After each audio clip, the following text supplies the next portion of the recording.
voltando às cranioestenoses, agora vamos falar um pouco das características clínicas. Talvez o vídeo fique um pouco longo, mas é bem importante para poder identificar de forma adequada.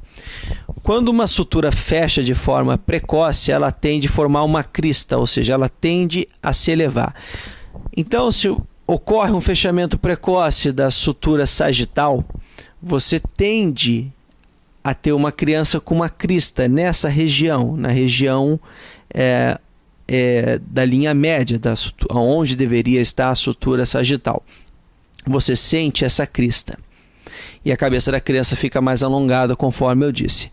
Quando você tem um fechamento da sutura coronária unilateral, além da crista que você sente, né, você vai ter do lado que está fechado um achatamento da região frontal, um achatamento ou mesmo uma entrada do crânio, ou seja, uma região convexa, uma região côncava, perdão, uma entrada do crânio, dando a impressão do que do outro lado que está sadio está pulado para fora, ou seja, quando você vê uma criança que tem, por exemplo, do lado direito o fechamento de uma sutura coronária de forma precoce, você tem a impressão que o lado esquerdo está mais protuso, mas não está, ele está normal. O grande problema está no lado direito, que está mais afundado.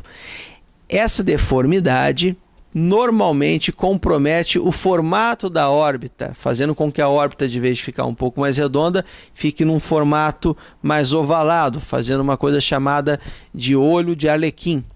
E também normalmente promove o desvio do nariz no sentido da região normal.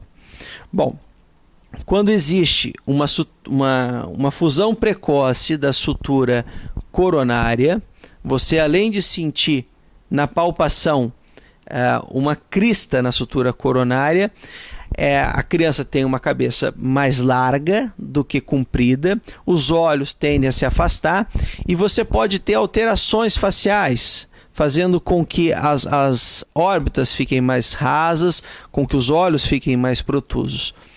E normalmente, ou na maioria dos casos, o fechamento dessa sutura está associado a algumas síndromes genéticas. Bom,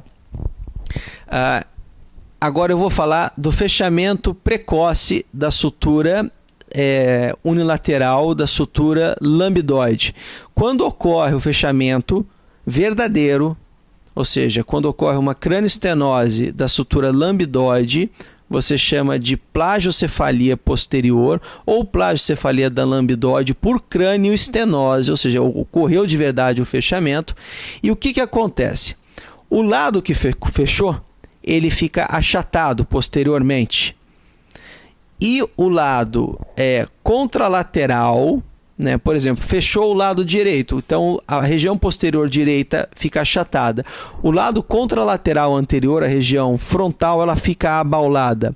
E a orelha do lado fechado tende a vir para trás. Isso é importante para definir de uma outra condição, que é a plagiocefalia posicional, que nós falaremos em outro vídeo. E na trigonocefalia, o que é visível é realmente uma crista na região frontal da criança, né? A depender da crista, você não tem uma necessidade de fazer um tratamento específico cirúrgico, mas muitas vezes fica visível uma crista nessa região. Muitas vezes a trigonocefalia pode estar associado a alguns quadros de atraso mental por algumas anormalidades do cromossoma 19. E existe uma condição que é mais rara, que chama-se oxicefalia, na qual todas as suturas estão fechadas. Nesse caso, sim, existe o risco potencial de existir um aumento da pressão intracraniana. Bom, entendido as alterações morfológicas ao exame clínico, nós iremos falar sobre a plagiocefalia posicional no próximo vídeo, diferenciando ela da plagiocefalia por fechamento verdadeiro da sutura lambidoide. Foi um prazer em falar com os senhores, tenham uma boa tarde.